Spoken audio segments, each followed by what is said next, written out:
Kinabukasan ay kinausap ni Linda ang anak. Pinaalalahanan ito na ingatan ang sarili at mag-iingat lalo na sa tiyo Ruben niya. Nay, huwag kayo mag-alala, kayang-kaya ko ang sarili ko. Basta pangarap ko lang ay mabigyan kayo ng magandang buhay. Dumating na nga ang pasukan at nagsimula ng mag-aral si Mira. Linggo-linggo ay sa kiskisan niya kinukuha ang allowance gaya ng napagkasunduan. At bukod sa allowance ay may extra pang pera na binibigay si Ruben. Binilhan din ng laptop ang pamangkin. Basta kung ano ang alam niyang makakapagpasaya dito ay ibinibigay niya. Wala naman siyang asawa at sarili niya lang ang kita sa kiskisan. Isang araw ay tumawag si Jake kay Mira. Nagpapaalam ito na luluwas daw ng Maynila. Ipinasok daw ito ng pinsan niya ng trabaho. Kasabay noon ay mag-aaral din daw ito doon kapag nakaipon na. Kailan ang alis mo, Jake? Sa isang araw na nalungkot si Mira dahil doon. Magkita tayo, Mira, bago ako lumuwas. Agad namang pumayag ang dalaga.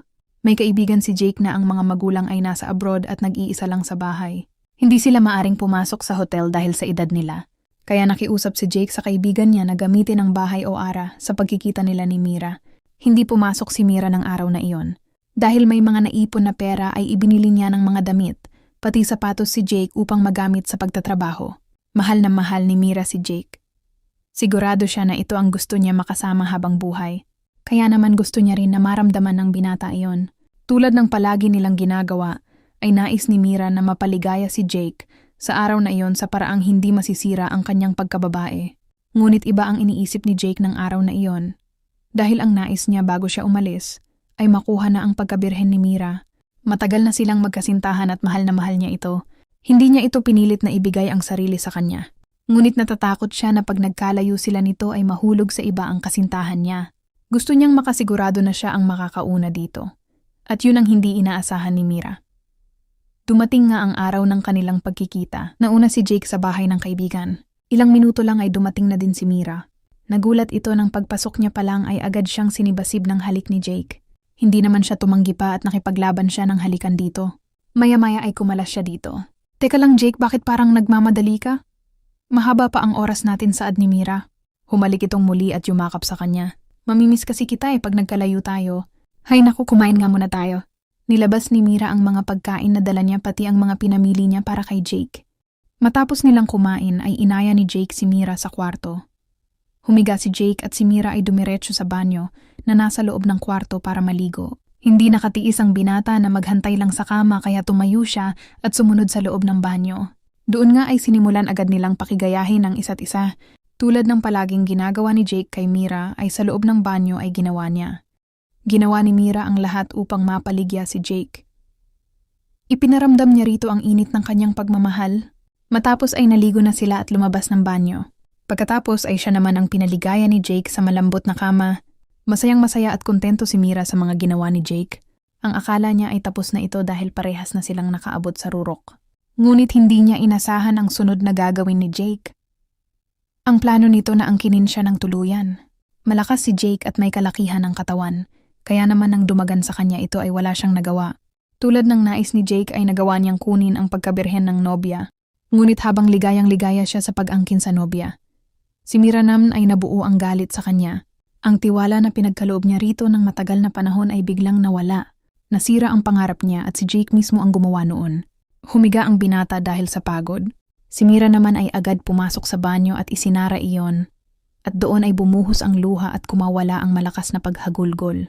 Saka lang natauhan si Jake nang madinig ang malakas na iyak ni Mira. Kumatok ito ng kumatok sa pinto. Matapos ang ilang minutong pagkatok ay lumabas si Mira at isang malakas na sampal ang sumalubong kay Jake. Patawad Mira, patawad. Ngunit baliwala na at wala nang pakialam ang dalaga. Agad itong nagbihis at iniwan ang binata na wala na ding nagawa. Ayaw umuwi ni Mira ng araw na iyon. Ayaw niyang makita ng mga magulang niya ang pag-iyak niya. Kahit ganun ang ginawa ni Jake ay nais niya pa din itong protektahan. Litong-lito siya at di alam kung saan pupunta. Hanggang sa dalhin siya ng kanyang mga paa sa bahay ng kanyang lola. Wala siyang maayos na kaisipan. Hindi niya alam bakit doon siya dinala ng kanyang mga paa. Nang makapasok siya ng bahay ay agad siyang nakita ng kanyang lola. Niyakap siya nito umiiyak at waring sabik na makita siya. Matagal na kitang gustong makita, Apo. Noon pa man ay hinihiling ko na kay Ruben na puntahan ang mga magulang mo para humingi ng tawad at makita ka. Pero ayaw niya na makausap ko ang nanay at tatay mo. Mahina na ako at nais kong bumawi sa inyo bago ako mawala sa mundo. Nagyakapan ng maglola. Noon ay nalaman ni Mira ang lahat, na si Tiyong Ruben lang pala niya ang humahadlang, maibigay ng lola niya ang nararapat para sa kanila. Dahil doon ay mas lalo pang nabuo ang pasya niya na gawin na ang plano niya, ang pagbayarin si Ruben. Iniwan pansamantala ni Mira ang lola, at nangakong babalikan ito kapag naayos na niya ang lahat. Pinilit maging normal ni Mira sa harap ng mga magulang niya. Ayaw niyang makahalata ang mga ito, at ayaw niyang magkaroon ng hadlang sa balak niya. Isang araw na umalis ang nanay niya at ang tatay niya ay abala sa bukid. Tinawagan niya ang Tio Ruben niya. Kunwari ay kinakamusta niya. Sinabi niyang hindi siya makapunta para kunin ang allowance niya. Dahil masama ang pakiramdam niya, binanggit niya din na umalis ang nanay niya. Nakasilip naman ng pagkakataon si Ruben. Agad itong bumili ng mga prutas at gamot para kay Mira. Malaki-laki na ang inuubos niya para kay Mira at sa panunuyo dito, ngunit wala pa rin siyang nakukuha. Yung iniisip niya noon na bibigay ang pamangkin ay mukhang hindi na mangyayari, at kung hindi siya gagawa ng paraan ay hindi niya ito maangkin. Yun ang nasa isip niya ng mga oras na yon. Kaya ang ayaw niyang sayangin ang pagkakataon. Dumating si Ruben kila Mira at pinapasok naman siya ng pamangkin. Ipinaghanda siya ng merienda at umupo sila sa sofa. Hindi ito mapakali si Ruben. Maya-maya ay tumabi ito kay Mira, lumayo siya ng bahagya. Bago kay Ruben ang pag-iwas ni Mira. Dahil kapag nasa kiskisan naman, ay hindi ito uniiwas pag tinatabihan niya. Ikinainis yun ni Ruben. Hinawakan niya ang kamay ni Mira at hinatak papalapit sa kanya. Nagpumiglas si Mira ngunit niyakap siya nito at pinaghahalikan. Hanggang sa mapahiga na siya sa sofa, patuloy ang tiyuhin sa ginagawa nito kahit na nagmamakaawa na siya. Ginamit ang lakas upang tuluyang maalis ang damit ng pamangkin.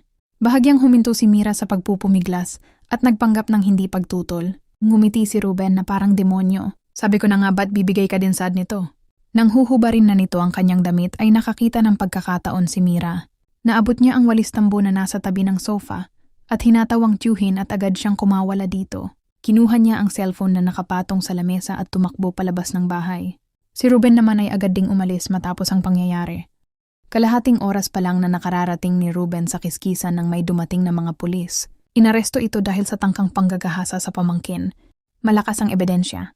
Nakunan ng video ang lahat ng nangyari dahil bago pa lang siya makarating kila Mira ay naset na nito ang kamera ng cellphone niya. Natapos magbigay ng salaysay ay tumungo si Mira sa kanyang lola. Isinama niya sa kanila at doon ay pinagtapat na niya sa ama at ina ang nangyari. Humingi ng tawad ang matanda sa mag-asawa. Sinabi nito na noon pa niya iyon gustong gawin, kaso ay pinipigil ni Ruben na makapunta siya sa kanila. Agad naman napatawad ni Ruben at Linda ang kanilang ina at biyenan.